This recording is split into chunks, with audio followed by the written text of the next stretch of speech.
unbelievable blessing to sit at this table with you guys, smarter, wiser, more experienced.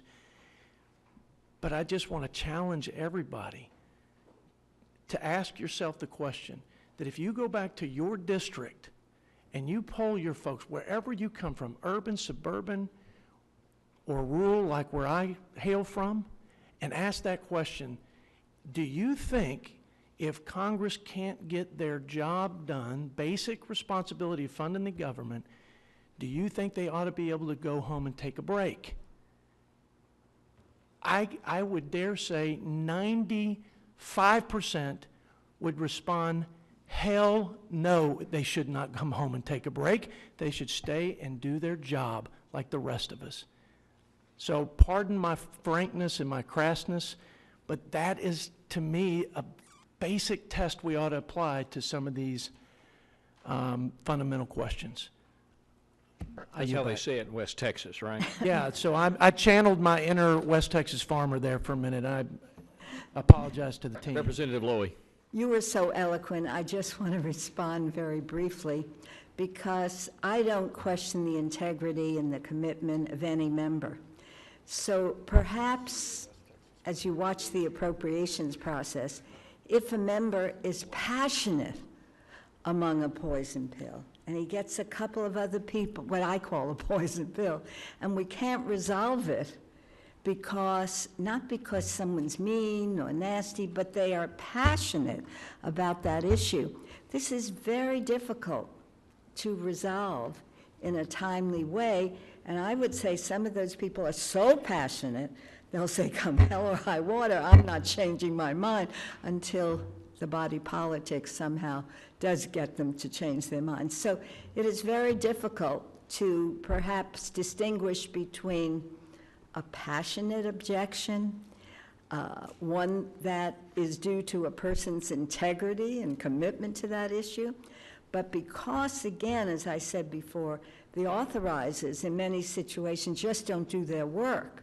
These controversies are left to the Appropriations Committee, and it's very difficult. So I'm not sure depriving somebody of a vacation, or I won't get into that, but these are challenges that we do have, and we'll talk in a more lengthy way sometime. Thank you. Representative Woodall. Mr. Chairman, I tell folks that I used to be a strong and powerful man, and then I ran for Congress, and now my scheduler tells me where to go and what to do all day long, every day. I don't question anybody's work ethic here. You all are probably just like me. You work twice as hard at home as you do here because the schedule is so aggressive. But what I have learned in this committee, thinking back to those early days of optimism that the senator from Oklahoma referenced, is that when we made time to get together with one another, when we made time to sit down with one another, we made progress.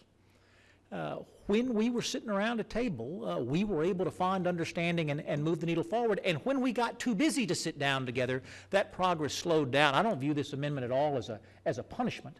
I view this amendment as a prioritization. And if you leave empty days on the calendar, I will fill them up with work back home.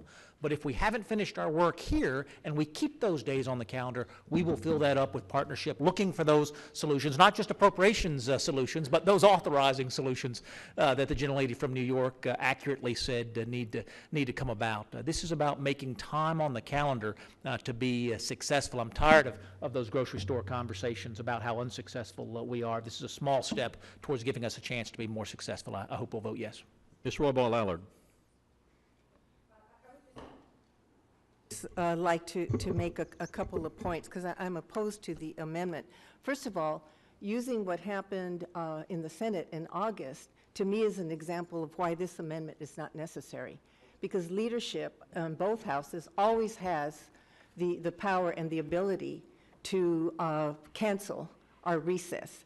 So number one. And number two, I think it's also important to note that when we do go home, the work does not stop.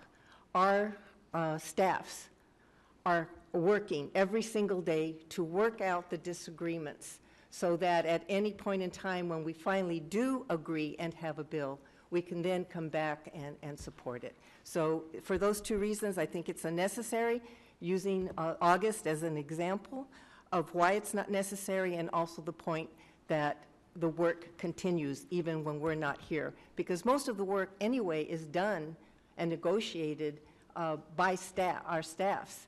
And they are in constant contact with us either when we're here or whether we're back home to keep us updated on what the negotiations are. So work doesn't stop. And for those two reasons, I'm opposed to the amendment. Other comments? Mr. Chair, Senator Perdue. on the first reason, I would respond that in 44 years, this is the first time that it's ever been done voluntarily. We need this bill, or amendment. Any other comments?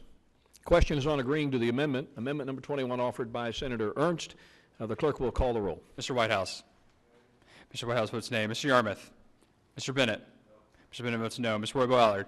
Mr. Roybo-Allard votes no. Mr. Schatz. Mr. Schatz votes no. Mr. Kilmer. Mr. Kilmer votes yes. Mr. Rono. Mr. Rono votes no. Mr. Blunt. Votes yes. Mr. Blunt votes yes. Mr. Sessions. Mr. Sessions votes aye. Mr. Perdue. Mr. Perdue votes aye. Mr. Woodall. Mr. Woodall votes aye. Mr. Langford. Mr. Langford votes yes. Mr. Arrington. Mr. Arrington votes yes. Ms. Ernst. Ms. Ernst votes yes. Co-Chair Lowy. Co-Chair Lowy votes no. Co-Chair Womack. Aye. Co-Chair Womack votes aye. Any member wish to change a vote? Clerk will tally. Of the members appointed by the Speaker of the House and the Senate Majority Leader on this vote, the ayes are 8 and the noes are 0.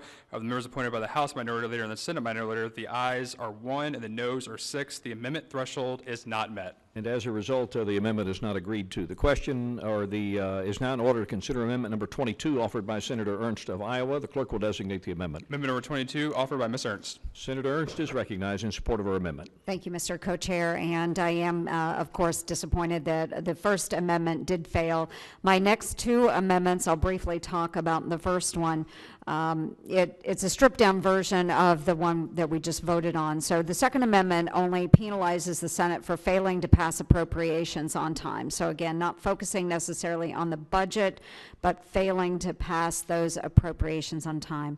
And if we have not passed all regular appropriations bills individually or collectively by October 1st, then the Senate would be unable to adjourn for more than 8 hours. No funds would be available for official travel for senators, and again, the 2 quorum calls would be held per day to ensure that senators stay in Washington, D.C. And I am just going to make a brief comment to the gentlelady that understanding our staffs do work very hard on this, but we are the ones that provide direction and leadership, and I think it would be sorely disappointing for our constituents to think that it is the staff that is constructing legislation and not the members. So we are here for a purpose. We need to work together, we need to collaborate, and we need to have strong dialogue in order to get things done. It shouldn't be left entirely up to our staff. Thank you, Mr. Chair. I yield back. Comments from members? Anyone to claim time in opposition? Hearing none, the question is on agreeing to the amendment number 22 offered by Senator Ernst of Iowa. The clerk will call the roll. Mr. Blunt.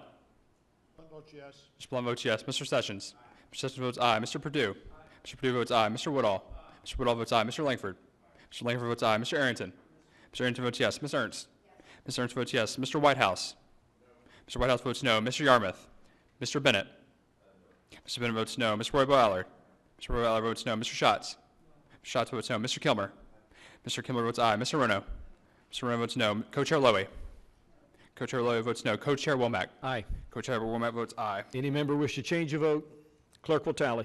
Of the members appointed by the Speaker of the House and the Senate Majority Leader on this vote, the ayes are 8 and the noes are 0. Of the members appointed by the House Minority Leader and the Senate Minority Leader, the ayes are 1 and the noes are 6. The amendment threshold is not met. And as a result, the amendment is not agreed to. It's now in order